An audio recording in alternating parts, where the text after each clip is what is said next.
Labadiena, gerbiami visaginiečiai. Klausimų turiu daug, tų klausimų susikaupė per keletą savaičių, kuriuose neatsakinėjau klausimus, pasistengsiu atsakyti į tuos klausimus, kuriuos manau, kad jie tikrai labai svarbus. Kitus atsakysiu matyti kitose laidose. Kalbėdamas apie šią savaitę norėjau atkreipti dėmesį į vieną iš susitikimų, kuris mano galva labai svarbus. Tai buvo susitikimas su Lietuvos geležinkelių generalinė direktorė, kuri atvažiavo pati čia pasižiūrėti, kaip mums sekasi su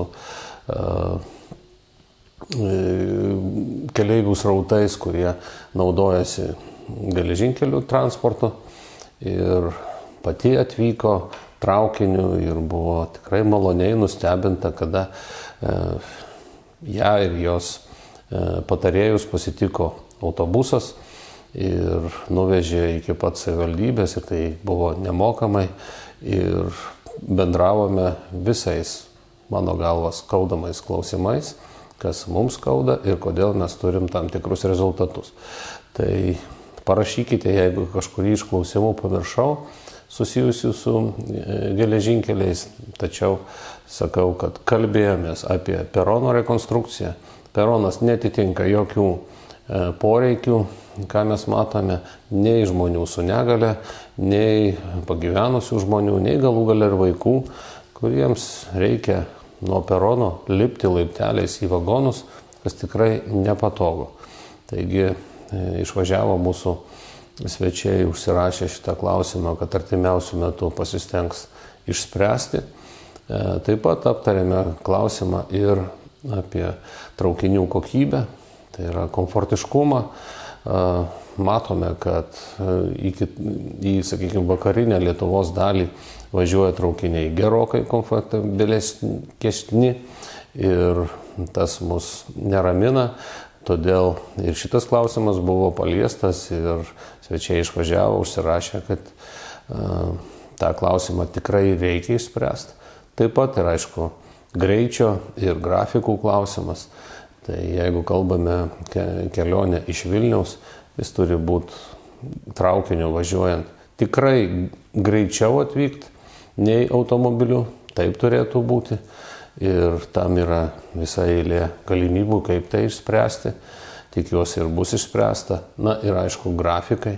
Grafikai turėtų būti priderinti prie poreikių, prie gyventojų poreikių ir prie vaikų atvežimo į mokyklas, ir turėtų galimybę vaikai išvažiuoti traukiniu iš mokyklų, taip pat žmonės, kurie dirba ir turėtų turėti galimybę atvykti į darbą traukiniu ir suspėti į tą patį darbą, todėl grafikų terminas tikrai aptartas buvo ir yra įsipareigojimai, kad jis bus pakoreguotas. Na, aišku, palietėme ir klausimą dėl naujojo maršruto, tai yra reiso, iki mūsų kaimynų, iki Daugpilio miesto. Ir čia matyt įtakojo ir mūsų Lietuvos Respublikos prezidento atvykimas. Į šitą klausimą taip pat aptarėme ir Lietuvos geležinkeliai svarsto labai rimtai, kad bent jau bandomąjį reisą reikėtų paleisti iki Daugpilio. Ir pasižiūrėsime, kokie rezultatai bus pagal keleivių skaičių.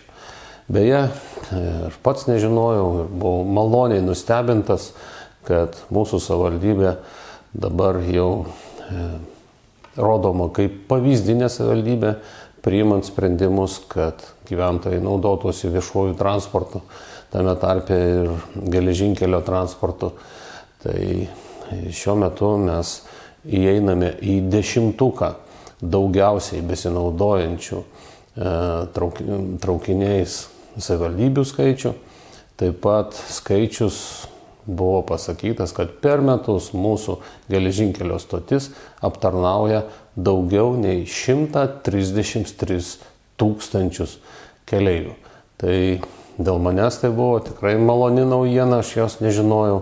Na ir dėl Lietuvos geležinkelių tai tikrai įspūdingas skaičius. Todėl aptarę tuos klausimus ir tuos sprendimus, kuriuos reikėtų išspręsti, manau, kad mūsų miestas būtų dar lengviau pasiekiamas, dar patogesnis mūsų gyventojams ir, aišku, svečiams. Na, dabar atsakysiu į tuos klausimus, kuriuos esu parinkęs šiandieną atsakyti. Aišku, tai ne visi užduoti klausimai, tačiau kitose laidose tikrai atsakysiu ir tuos likusius klausimus. Tai vienas iš jų, kuris tikrai skamba ne vieną kartą ir dabar vėl gyventojai užduoda šį klausimą. Ne kartą buvo keliamas klausimas dėl šiukšlių konteinerių iškrovimo iš namo Sedulinos alėja 10. Į šiukšliavežį nusprendusi sustoti šalia Sedulinos alėjos 6. Ant asfalto prie namo Sedulinos alėja 6 po iškrovimo lieka dvokiančios balos. Kurį laiką šiukšliavežės nesustojo prie Sedulinos 6. Dabar vėl pradėjo. Ar ši problema iš viso išsprendžiama ar ne? Na, tikrai klausimas yra labai svarbus ir aš jau esu bandęs išspręsti šitą klausimą ir žinau maždaug atsakymus, tačiau norėjau, kad į šį klausimą atsakytų įmonės, kuri yra atsakinga už mūsų buitinių atliekų išvežimą iš mūsų savivaldybės, tai yra Visagino būsto direktorius Vytautas Šlaustas. Iš tiesų, problema su šiukšliavežių paliekomis dėmėmis ant važiuojamas kelio dalies yra jinai ir iš tikrųjų šita problema nėra prastai sprendžiama dėl dviejų priežasčių. Pirma, pagrindinė priežastis yra ta, kad yra praktiškai neįmanomas tam tikrais laiko tarpais pravažiavimas šiukšliavežės iki daugiabučių namų, kuriuos reikia paimti konteinerius. Iš tikrųjų, formaliai eismo taisyklės nėra pažeidžiamas, kadangi lengvosios mašinos gali pravažiuoti. Bet turint omeny mūsų šiukšliavežių didelius gabaritus, šitą mašiną tiesiog daugiausia atveju, kada negali pravažiuoti, jeigu yra užstatomos vietos, ypač susijusios su posūkiais ir tiesioginiu privažiavimu prie gyvenamojo namo laiptinės. Iš tiesų, atlikome keletą tyrimų, bandymų ir iš tiesų būna atveju, kada galima pravažiuoti, tada nėra jokios problemos, tada nereikia mūsų šiukšliavežiam kažkur tai sustoti, stovėti ilgai, tol kol darbuotojai praktiškai ant rankų pritrauks ir atgabens konteinerius prie mašinos. Bet tokių atvejų praktiškai yra per pusę. O žiemos laikotarpiu praktiškai nebūna, kadangi net ir dėl sniego dangos tie pravažiavimai yra užkimšti. Dabar kaip mes tą problemą mėginam spręsti? Pirma, aišku, darbuotojai gauna specialius skysčius, kurie naikina kvapus, bet iš patirties matom, kad tai ne visuomet yra efektinga. Toliau klausimas yra dėl mūsų šiukšliavežių parko keitimo. Šiuo metu Visagino būstas įsigijo naują mašiną, kur yra žymiai mažesnių gabaritų. Pirminė paskirtis šios mašinos tai yra surinkti, jau kurias pradėsim galbūt už kelių savaičių rinkti maisto atliekas, kadangi ten kėbulas sandarus, toks ir turėtų būti tokiom atliekom.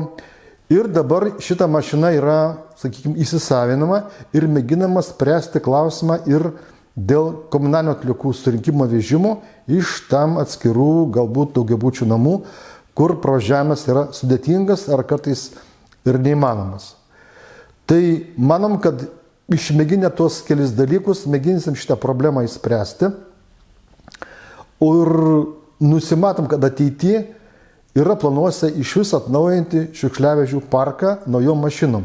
Nes senas mašinas remontuojant, kas kartą vis atsiranda nauji įtrūkimai, nauji, sakykime, rūdžių paveiktos vietos, per kurias skysčiai, kurios mes tiesiog kaip gyventojai savo produktais ir atliekom sumetame konteinerius, jie vis prasiskarbia į išorę. Tai tikiuosi, kad problema bus sprendžiama ir gyventojų tas, sakykime, nepasitenkimas yra suprantamas, yra reaguojama, bet kartais tiesiog yra neįmanoma greitų laikų viską išspręsti taip, kaip norėtųsi. Aplink miestą esančiuose miškuose yra daug iškirstų medžių. Kodėl urėdija ar mūsų savivaldybė neišvalo miškų, medžiai guli iškirsti keliarius metus, ką planuojame šiuo klausimu daryti. Priminsiu, kad miesto teritorijoje esantys miškai labai neseniai buvo perduoti savivaldybei ir savivaldybė tikrai imasi jau darbų, kuriuos reikia įvykdyti tam, kad būtų miškas išvalytas. Čia kalba apie tiesiog miesto teritorijoje esančius miškus. Taigi tikiuosi, kad jau pastebėjote, kad vietomis jau medžiai sutvarkyti, sutvarkysime ir kitus. Taip pat planuojame apsvarstyti ir taryboje tvarką, kuria galimai atsiras galimybė ir suteikti, kad atsirastų būdas, kada žmonės norintys pasinaudoti šitais nugriuvusiais medžiais, juos galėtų sutvarkyti ir tą medieną kažkokiu būdu gauti tam ar savo reikmėms, ar miesto reikmėms. Tai tikiuosi, kad ir šitas būdas tikrai įsigalios ir bus lengviau kaip savivaldybei, taip ir gyventojams ir gražiau ir mieliau gyventi mūsų mieste. Aplink miestą yra gražių vietų su keliais, upeliais, už kotedžų 3 mikrorajone, kuria yra posūkis į geležinkelio stotį su keliu nuo Vizateks iki meteorologinės stoties.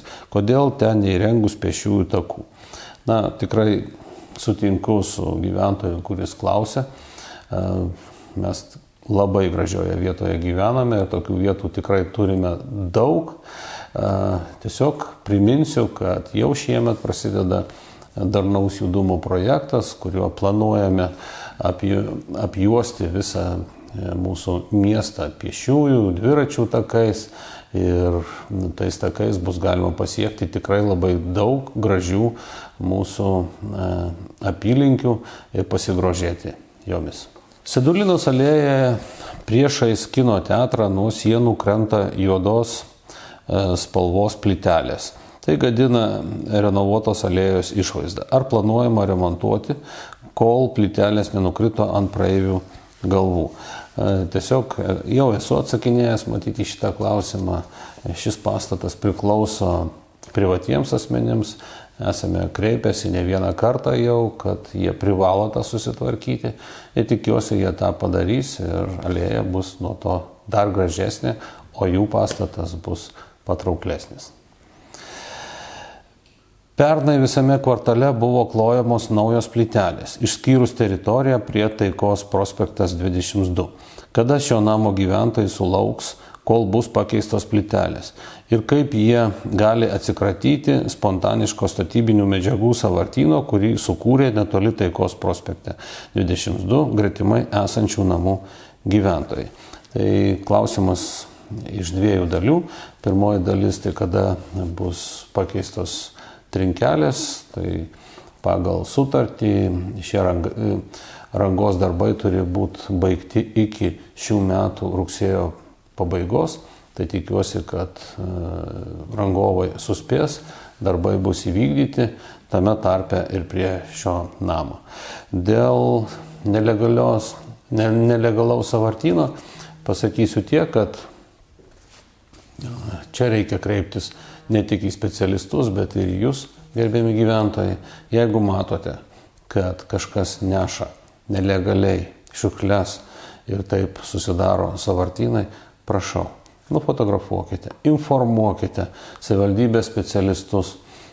Yra tam saitas, tam savivaldybės tinklalapyje yra rubrika Tvarkau miestą, ten galima tas nuotraukas nusiųsti.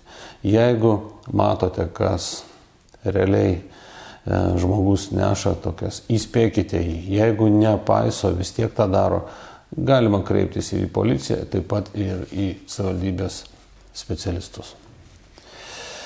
Kodėl vasarį buvo remontuojamas kelias Kosmoso gatvėje, ar duobių remontas išpildytas tokiu metu ilgai laikysis? Net nebejotinai tikrai jis ilgai nesilaikys, tačiau ir žiemą reikia daryti tam tikrą labai laikiną remontą, kad kelias dar labiau nebūtų gadinamas, kad automobiliai važiuojantys kiek įmanoma mažiau nukentėtų. Todėl ir žiemos metu, taip vadinamų šaltuoju asfaltu, duobės yra šiek tiek tvarkomos, tačiau negalutinai. Ir jos galutinai yra sutvarkomos jau šiltuoju periodu, kada dirba asfalto gamyklos ir, aišku, leidžia oro sąlygos. Tiesiog informuoju, kad pas mus sutartys dėl duobių remonto jau pasirašytos, jos įsigalioja nuo balandžio 15 dienos ir kaip tik pradės gamyklos jau virti asfaltą, bus pradėtas ir duobių remontas. Medžiai ir krūmai Sėdulinos alėjoje buvo pasodinti vasarį. Ar jie prigis? Kodėl nepalaukėte iki balandžio ar gegužės mėnesio? Tokios informacijos, kad vasario mėnesį kažkas sodintų medžius, neturiu. Jos Sėdulinos alėjoje sodino rugsėjo spalio mėnesiais. Ir tikėtina, kad ne visi ir tada sodinti medžiai prigis ir augalai prigis, tačiau rangovas neša atsakomybę už tai, kad jie būtų visi prigiję, todėl tie, kurie neprigijo, jie bus atsodinti. Ir mūsų alėja bus tikrai nuostabiai graži, jauki ir maloni mums ir svečiams. Taigi, tuos klausimus, kuriuos pasirinkau šiandien atsakyti, atsakiau. Tikiuosi, kad šis oras greitai pasibaigs ir orai vėl atšils, vėl ateis pavasaris, o su juo ir puikiai nuotaika ir viskas bus gerai.